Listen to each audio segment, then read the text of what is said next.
Okay, so this is my part three, hopefully conclusion of Is It Love? We started talking about proud, it is not proud, love is not proud. And that doesn't mean that we don't feel good about ourselves in a loving way, but it's not that kind of boastful pride that I have to be right, that I have to be acknowledged, that I have to be validated, that kind of pride, okay? Moving on, it does not dishonor others and it is not self seeking. Okay, dishonor. How do we dishonor others? Obviously, there's many obvious ways that we dishonor people, right? But there are subtler ways that we dishonor people simply but by not listening to them, by not being open minded to them, by not putting our own agendas aside and being willing to hear them, truly hear them with our heart and our soul. Most of us are in our heads already replying out with our kind of position, our opinion, or our argument. Because why? Because we want what we want. We want to convince them of our position. So that is a huge way that we dishonor others, right? Especially those who are closest to us, and we just so desperately want them to see things from our point of view or to feel understood by them. And so we're so focused on that happening, and then we wind up dishonoring them in the process because we forget what love is. We forget that loving them is listening to them, to hearing them, to giving them the benefit of the doubt, even if we don't agree with their perspective. That's dishonoring them. Okay, and it is not self-seeking. So this does not mean that we have to be doormats. It means that, in the name of love, can I put my selfish desires aside, and what I think I need aside, and really think about what I can contribute. And on one of my other videos, I talked about how I used to wake up in the morning, not with a verbal sense of, or a thought sense of, what do I have to do and what do I get today? But it was just kind of energetically there. It's like, okay, what's ahead in this day? And what do I gotta do? And how am I gonna get what I want? If you really think about the energy that we wake up with. So it's really about waking up and saying, thank you, and what can I give? What can I contribute? Who do I get to see today? And try to make them feel better, and make them feel better than when I, what is that saying, feel better than when you first met them or came across your path. I don't know. I'm bad at repeating those quotes.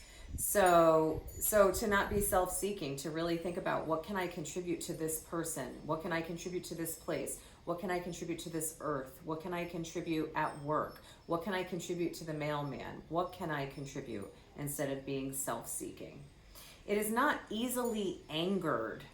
Love is not easily angered. Okay.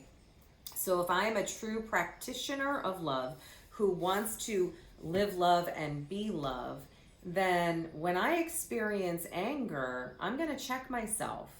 It's normal to get angry. We get hurt. We get angry at the injustices, whether they're injustices that occur to us or other people. We get angry, or we get angry when people have different opinions, or we get angry when we just see the ugly in humanity.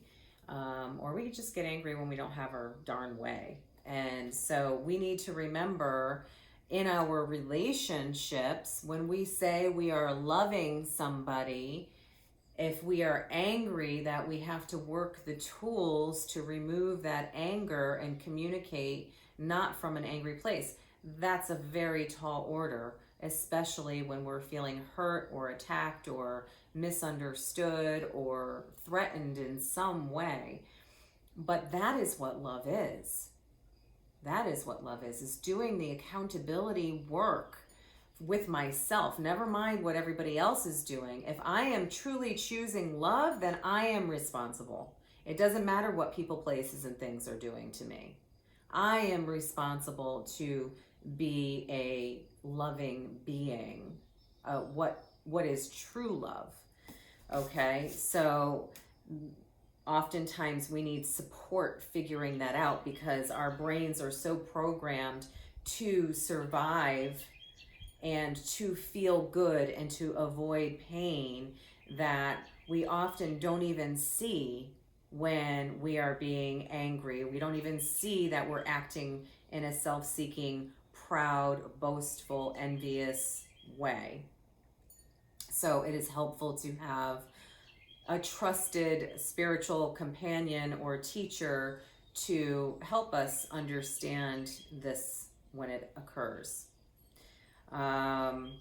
It keeps no record of wrongs. Ooh, that's a good one. So keeping no records, I often use, because I have learned, like I used to have a filing cabinet, it's still there, let me be honest, a filing cabinet full of wrongs that have occurred in my life to me or around me. And rather than truly forgiving and letting it go and being wise enough and loving enough and connected to my divine self enough to recognize that what holding on to those wrongs is only blocking love, blocking my experience of love, as which can come through the experience and practice of forgiveness. And what is forgiveness? Forgiveness is the wisdom that comes from knowing that we are all the same. We are all the same. We're just these quirky little creatures on this planet who are here to learn about love and our divinity and to overcome the negative tendencies that are created in our minds, and to give people the benefit of the doubt, to see in them that they have the divinity as well as the negative tendencies, and how can my negative tendencies be any better or worse than theirs, and vice versa. So once again, we need to let go of the fact that people have wronged anybody and say, okay, something's happened there. There's something blocking their ability to know, see, be, and breathe and express love. Just like me. We're not different.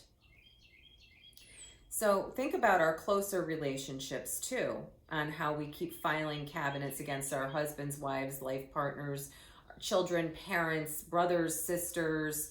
We all do this, and sometimes it takes just a lot of work and the grace of love to wash over us and to clean out those filing cabinets. It's so vitally important to recognize our oneness and to have empathy and compassion and tolerance for each other. Love does not delight in evil. So what is evil? It's, there are the obvious acts of evil. But evil is, anything that is of greed, anything that is of lust, anything that is of selfishness, anything that is of anger, anything that is of I guess I already said it, but selfishness and greed, the disease of more, anything that does not consider oneness and that we're all responsible for each other, not just ourselves, but for what we create together in this life, this experience. And so any shade of darkness is a shade of evil. And we all have it inside of us. It's just darkness. It's just negative tendencies. It's just judgments and fear and anger all bunched up and expressing itself because we're in our lower nature. So, am I delighting in it? Am I getting off on somebody when they're coming to me and they're expressing anger about somebody that I was once angry with? getting and feeling justified and vindicated? Am I taking delight in divisiveness on social media? Even if I say that I'm taking the loving position, is there some part of me that's like, yeah, give it to them, you know? That's taking delight. Anything that is not, you know, coming from a loving place that is practicing all of these virtues and values has some shades of darkness in it. So what am I feeding here? Let me look at that, okay? But it rejoices in the truth. And there is only one permanent and supreme truth. And all truth is relative, that comes from here. But the only truth is that everything is divine and everything is one. And so if we are practicing that unity consciousness all the time, then the opinions and the judgments and the arguments don't matter. We can let that go. And we can understand that, yeah, you know, I have this opinion, you have that opinion, but they're just opinions. And, you know, all we can do is do our best to put our one foot in front of the other and to try to do it in the name of love rather in the name of being right or wanting others to be wrong. So it rejoices in the truth, and there is only one truth. There's a supreme truth, and that is our divinity, and that all are worthy. It always protects and always trusts, always hopes, and always perseveres. It always protects. Well, how do we protect? We protect by staying with the truth. We protect truth. We protect by engaging in reflection and seeing where we're going off, our individual selves are going off track. We protect love. We protect truth. Okay? Not my truth, not my ego's truth, but truth. The truth of oneness, the truth of what we want, the truth of peace, the truth of kindness and honesty. It's protective over that. So when I feel that disturbance inside of me, that means that I haven't protected something. And I have to do some self-reflection to see what I have not protected today, in this moment, or yesterday, or last week. What is it that's pecking at me and saying, hey, you didn't protect me. You got to right this wrong. What did I not do? How did I not show up to protect truth? All right. It always trusts. Oh, that's a tough one. So, of course, you know, it's hard to trust people. It's hard to trust myself until I start doing the work and being devoted to these practices that we're talking about today. It is very difficult to trust. The more I trust myself, the more I will know, because I'm doing the right things and I'm working in good orderly direction. I'm working toward righteousness and truth and kindness. Then I will be a more trusting human being. But getting to that place of trust, i.e. faith, that all is well no matter what the circumstances, that I can turn any hardship, any negative tendency into gold. If I do all of these practices, then I build faith and I build trust. It always hopes and it always perseveres. If I am truly loving, then I will always persevere in doing the reflection work that I need to do to right my relationships. And sometimes I am super, super stubborn and super opinionated and super arrogant, and do not want to surrender any of that. But when we persevere in the name of love, we're persevering toward truth.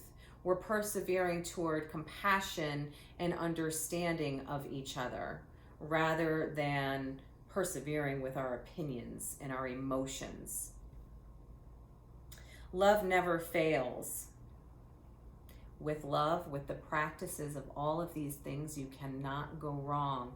If you can humble yourself and you can be rigorously honest about how about how we are or we are not working these virtues on a daily basis, we cannot fail. We are unshakable when we're in that devotional practice. It is not failing to call somebody and to offer them a true amends, a true apology for the harms caused or the disruption to their lives or their hearts or their feelings, even if they have a part in it. There's no failure there. Just do it. Just own your side. Be the love. Be the love that you say. Forgive. That never fails. Forgiveness never will fail you. Compassion and understanding will never fail. None of these things. Honesty will never fail. But where there are prophecies, they will cease. Where there are tongues, they will be stilled. Where there is knowledge, it will pass away. Okay. Prophecies, tongues, and knowledge will all cease, be stilled, and pass away. Why? Because that all comes from the head. That all comes from the mind. Prophecy, think about it in terms of what I expect, what I predict is going to happen in this situation or in this exchange or encounter or relationship. Let me let that go. If I am practicing love, I am practicing being in the present moment with oneness in my mind, that when I see you, I'm going to give you the benefit of the doubt. I am going to work love. I am going to be love.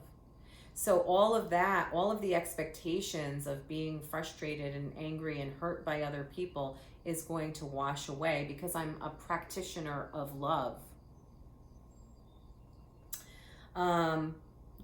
Where there are tongues, I will interpret that to be the many versions and wordsmithing that we do to prove our righteousness, right? I can be masterful at that, to twisting a truth into the way I want it to feel justified in this emotion that this ego conjured up. And to really believe that I have been wronged and that I have done this and this has happened. And so the tongues will be stilled. I will not indulge in the tongues of this mind, all of the crazy stinking thinking that happens in the mind when we are in the self-seeking or in the negative tendencies. The tongues will be stilled.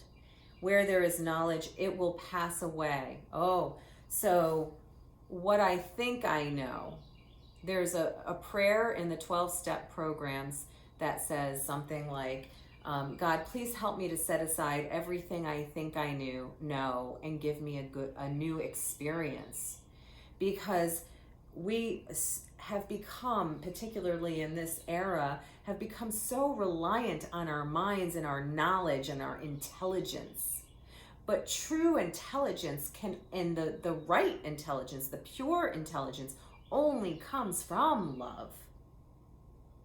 And what we will do as human beings who are trapped in suffering and fear and anger is that we will use knowledge to twist it into something that can justify our opinions and our judgments and our actions. And we will let go of all of the knowledge out there to justify.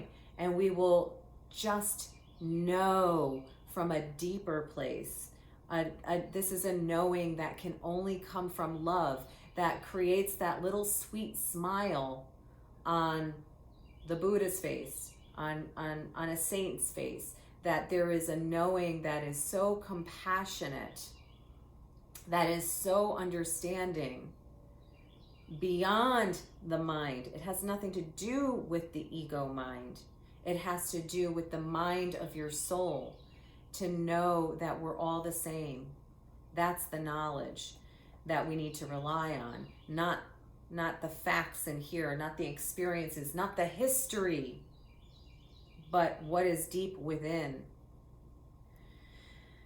So that's for now my ending of what I wanted to share about that passage from the Bible about love and is it love. And so just for today, I'm going to try to practice these things, and when negative thoughts come up, because they do, because our brains are habituated toward them, I will view it as noise and pollution inside of myself, and I will try to choose love as best I can.